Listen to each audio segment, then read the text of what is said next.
इनकलाबी के साथ मैं हूं शाहिद नज़ीर चौधरी। नाजरीन, आज की वीडियो में मैं आपको मोहम्मद अली और ज़ेबा की शादी की, बेमिसाल शादी की, मैं आपको वो कहानी सुनाऊंगा जिसमें बड़ी थ्रिलिंग लव स्टोरी है।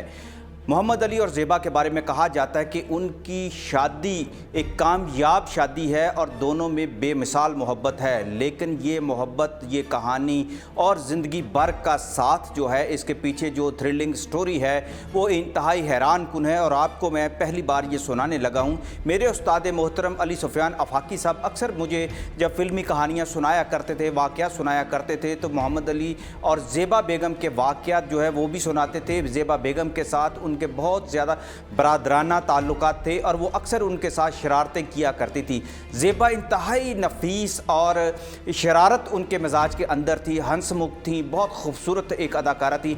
लेकिन मोहम्मद अली के साथ उनकी शादी के पीछे जो कहानी छुपी हुई है वो भी बेमिसाल है और हैरान कुन है। सबसे पहले तो मैं आपको बता दूं कि जब ज़ेबा कराची से लाहौर आईं तो उन्हें फ़िल्मों में काम करने के साथ साथ जब मोहम्मद अली के साथ भी रब्ता करने का इत्तफ़ाक़ हुआ, क्योंकि मोहम्मद अली भी पहले कराची से थे, वो भी लाहौर आ गए, लिहाजा दोनों, कराची का पानी चूँकि एक था, दोनों ने कराची का नमक खाया हुआ था, लिहाजा दोनों के मिजाज भी एक दूसरे के इस तरह से मिलते थे कि अक्सर एक दूसरे से जब मुलाकातें होती तो इज़्ज़त करते। लेकिन ज़ेबा बेगम जो है मोहम्मद अली को छेड़ा करती थी, टीज़ किया करती थी। छेड़ने से ज़्यादा जो टीजिंग का जो उनका मरहला इस तरह होता था कि मोहम्मद अली बैठे होते थे तो उनको तंज़ करने के लिए वो अक्सर उनके किसी और साथी मसलन कमाल अहमद को वो मजाक का निशाना बनाती थी। लेकिन असल मकसद उनका ये होता था कि मोहम्मद अली को छेड़ा जाए और उनकी मौजूदगी के अंदर दूसरों को तरजीह दी जाए या कोई ऐसा लतीफ़ा सुना दिया जाए कि मोहम्मद अली जो है वो इस पर रंजीदा हो जाएं, गुस्से में आ जाएं और उनको गुस्सा आ जाए। मोहम्मद अली के बारे में ये कहा जाता है कि चूँकि वो फिल्मों में जब आए तो वो विलन के तौर पर आए, वो बड़े अग्रेसिव, अक्खड़ मिजाज और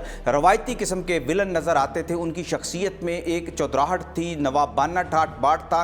लिहाजा जब वो फिल्म के अंदर विलन के तौर पर आए तो यही उनका एक मिजाज ऐसा था, रईसाना मिजाज भी था। उस वक्त अगर चाय अगर 2 आने की मिलती थी तो वो 1 रुपया टिप देते थे और ये बात ज़ेबा बेगम को बहुत बुरी लगती थी और वो अक्सर उन्हें इस बात पर छेड़ती थी, दिल से नहीं छेड़ती थी। उनके अंदर असल में एक लगन पैदा हो चुकी थी मोहम्मद अली के हवाले से। लेकिन मोहम्मद अली को अक्सर उनसे ये शिकवा होता था कि वो उनको मजाक का निशाना क्यों बनाती हैं। ये शिकवा ऐसा था कि कभी उनकी ज़बान पर नहीं आया, लेकिन उनके रवैये से ये ज़ाहिर होता था कि वो ज़ेबा बेगम की बातों पर गुस्सा करते हैं। और यह गुस्सा इस इंतहा तक पहुंच गया कि एक दफ़ा ज़ेबा बेगम एक प्रोड्यूसर के साथ खड़ी थी, बारी मलक साहब के साथ, तो मोहम्मद अली आए। इस दौरान ज़ेबा बेगम ने एक इंतहाई ऐसी बात कर दी कि मोहम्मद अली जो न जाने कब से अपने दिल के अंदर तूफ़ान लिए बैठे थे, उन्होंने पलट कर ज़ोरदार थप्पड़ जो ज़ेबा बेगम के मुंह पर जड़ दिया। ये एक ऐसा वाक़या था कि जिसने पूरी इंडस्ट्री को हिला कर रख दिया कि ज़ेबा बेगम जो सबके दिलों में रहती हैं, सबके साथ मोहब्बत करती हैं, सबके साथ शरारतें करती हैं, लेकिन मोहम्मद अली ने उनके मुंह पर थप्पड़ मार दिया है और उनकी कोई हैसियत नहीं रहने दी। ज़ेबा बेगम रोती हुई वहाँ से चली गई उस स्टूडियो से। लेकिन ये रंज, ये गम एक इंतकाम में बदल गया था। ज़ेबा बेगम ये सोचने पर मजबूर हो गई कि आज मोहम्मद अली ने सरेआम जिस तरह उसे थप्पड़ मारा है उसकी तो कोई इज़्ज़त नहीं रही और ना ही कोई उसकी इज़्ज़त करेगा और आने वाले दिनों में उनकी फिल्में भी ख़त्म हो जाएंगी, क्योंकि सबको मालूम था कि ज़ेबा बेगम एक दलेर खातून भी हैं, बेबाक भी हैं। लिहाजा जब ये एक नफ्सियाती दबाव होता है प्रोड्यूसर्स पर भी कि वो ऐसी हीरोइन को हमेशा तरजीह देते हैं जिसकी पीआरशिप बहुत ज़्यादा होती है। सहाफ़ियों के साथ भी बहुत ज़्यादा उनके ताल्लुकात थे, अली सुफियान आफाकी साहब के साथ तो बहुत ज़्यादा ताल्लुकात थे। लेकिन इंतकाम इतना बड़ा कि ज़ेबा बेगम ये सोचने पर मजबूर हो गई कि अब मोहम्मद अली को नीचा कैसे दिखाया जाए। इसके लिए वो प्लानिंग करने लगी और वो ये देखने लगी कि कोई ऐसा बंदा तलाश किया जाए जो मोहम्मद अली को सबक सिखा सके और उनके थप्पड़ का बदला ले सके। लेकिन हैरान कुन बात है कि मोहम्मद अली के सामने किसी ने ज़ुबान नहीं खोली। किसी प्रोड्यूसर को, किसी हीरो को, किसी को ये जुर्रत ना हुई कि वो मोहम्मद अली से ये कहें कि आपने ज़ेबा बेगम के मुंह पर थप्पड़ क्यों मारा है। और ये बात भी सच है, मोहम्मद अली का जो रवैया था ऐसा रईसाना था, ठाट बाट ऐसे थे, चेहरे की उनकी शबाहत ऐसी थी, तासुरात ऐसे होते थे कि किसी को जुर्रत नहीं होती थी कि वो मोहम्मद अली के सामने ज़ुबान खोल सकें। उस दौर में जो सबसे ज़्यादा मशहूर हीरो थे, अक्खड़ हीरो थे, जो सबसे ज़्यादा पॉपुलर थे, अवामी हीरो थे, वो अदाकार सदीर थे। सदीर पाकिस्तान की फ़िल्मों के पहले वर्सटाइल और जंग यंग जो जो कहा जाता हीरो थे और उनका बहुत ज़्यादा चर्चा होता था, उनका बहुत ज़्यादा असर था। उनके अलावा मोहम्मद अली थे जो उनके मद्दे मुकाबिल थे। ज़ेबा बेगम ने एक ऐसा प्लान किया कि उन्होंने सदीर साहब के साथ फिल्मों में काम शुरू किया और फिर अचानक उनकी सदीर के साथ पहली शादी हो गई। ये सब के लिए ब्रेकिंग न्यूज़ थी, सब शॉक में आ गए और ये किसी को तसव्वुर में नहीं था कि ज़ेबा बेगम सदीर के साथ शादी करेंगी, जबकि सदीर साहब ने ख़ुद एक अदाकारा के सलोनी के साथ शादी की हुई थी और उनके बच्चे भी थे और उन्होंने वो कभी पठान थे तो कभी ये नहीं चाहते थे कि उनकी बीवी जो है वो फिल्मों में काम करे। लेकिन ज़ेबा बेगम के मामले में तो उनकी जैसे लॉटरी लग गई, वो इंतहाई खुश हो गए। उन्होंने अपनी रवायत भी कायम रखी, लेकिन उसके लिए उन्होंने ये काम किया कि एक अपना ख़ास पहरेदार जो है वो ज़ेबा बेगम के साथ लगा दिया। ज़ेबा बेगम जहाँ जिस महफिल में जाती वो उनकी निगरानी करता, उनके साथ रहता और उनकी सारी बातें नोट करके सदीर साहब को बताया करता। दूसरी तरफ सदीर साहब का ये मामूल बन गया कि वो जब स्टूडियो में आते तो ज़ेबा बेगम के लिए घर का खाना तैयार करवा के लाते। वो गुलबर्ग में रहने लगे और उन ज़ेबा बेगम की खिदमत करने लगे, उनके लिए दोपहर का खाना भी तैयार करते। बड़ा उनका रवैया तब्दील हो गया, लेकिन उनके अंदर का रवायती पठान जो था वो इस चीज़ से खाइफ था कि ज़ेबा बेगम जो है वो फिल्मों में काम ना करें।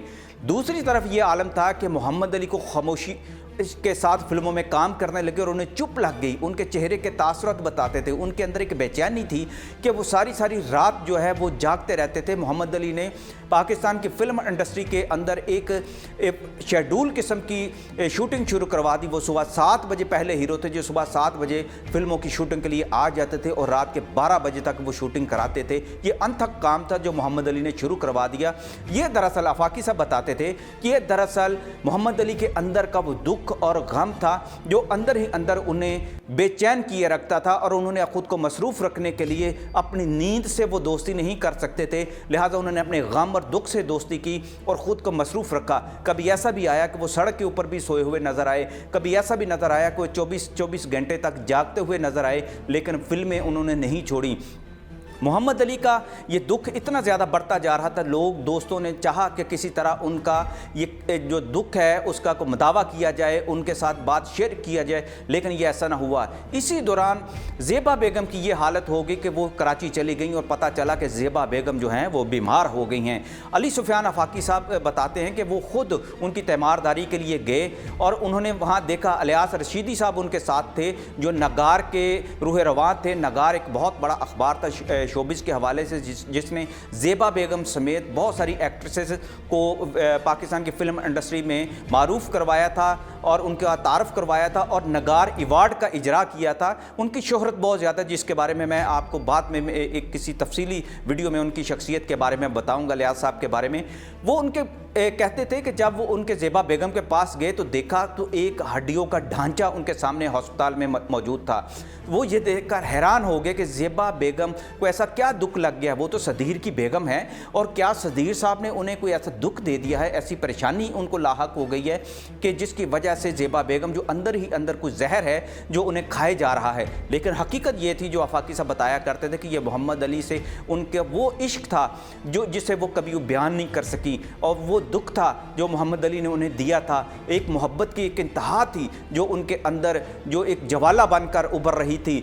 ज़ेबा बेगम का यही मामूल रहा। आफाकी साहब बताते हैं कि मैंने उसे हंसाने की कोशिश की और वो ज़ेबा जो बात बात पर हंसती थी और लतीफ़े सुनाती थी उसके ज़ुबान पर तो जैसे चुप लग गई। लेकिन एक बात उन्होंने कहा कि आफाकी साहब आपको सब मालूम है मेरी ज़ुबान से क्या सुनना चाहते हैं। लेकिन ज़ेबा बेगम और सदीर की फिर ये जोड़ी ज़्यादा देर तक कायम ना रह सकी और तलाक़ हो गई। तलाक़ के बाद दोबारा से ज़ेबा बेगम फ़िल्मों के अंदर आ गई, लेकिन उनका मोहम्मद अली के साथ दोस्ताना कायम नहीं हो सका। अगर कि कभी फ़िल्म के अंदर रोमानी सीन आता था तो दोनों के अंदर फिर भी एक खिंचाव की कैफियत होती थी जिसने फ़िल्म साज़ों को बहुत ज़्यादा और डायरेक्टर को परेशान किया हुआ था कि इनके अंदर जो है वो जज्बात क्यों नहीं पैदा होते जो एक रोमानवी फ़िल्म के अंदर होते हैं। लेकिन ये खुदा जानता था या ज़ेबा जानती थी या मोहम्मद अली जानते थे कि ये मोहब्बत की जो आग है, जो तपश है, ये दोनों को कहाँ तक लेके जा रही है। फिर एक धमाका हुआ कि अचानक पता चला कि मोहम्मद अली और ज़ेबा की शादी हो गई है कि शूटिंग के दौरान ही उन्हें सब लोगों को पता चला, लोगों ने जश्न मनाया। ये पहली शादी थी जिस पर फिल्म साजों, हदायतकारों, अदाकारों ने एक जश्न मनाया था और इस पर वेलकम पार्टीज़ दी गई, लोगों ने दुआएं दी। और वो दिन जब उनकी शादी हुई उसके बाद मोहम्मद अली और ज़ेबा के दरमियान मोहब्बत का ठाठे मारता हुआ समंदर जो है वो सब ने देखा। और उनकी मोहम्मद अली जब तक हयात रहे ज़ेबा बेगम का कलमा ही पढ़ते रहे और ज़ेबा बेगम का ये आलम रहा कि वो अली अली का नाम ही जपती रहीं। और अली ज़ेब की ये जोड़ी है आज भी मिसाली है, लेकिन इसके पीछे जो छुपी हुई कहानी थी, ये मोहब्बत जो अपने अरूज को पहुंची, जो जिस मोहब्बत ने दूसरों के लिए मिसाल कायम की, वो आज मैंने आपके सामने पेश कर दी है। इसके साथ ही मुझे इजाज़त दीजिए, मैं आपको फिर किसी नए हीरो, हीरोइन और किसी बड़े अदाकार के बारे में नई वीडियो में उनके हालात बताऊंगा। अल्लाह हाफिज़।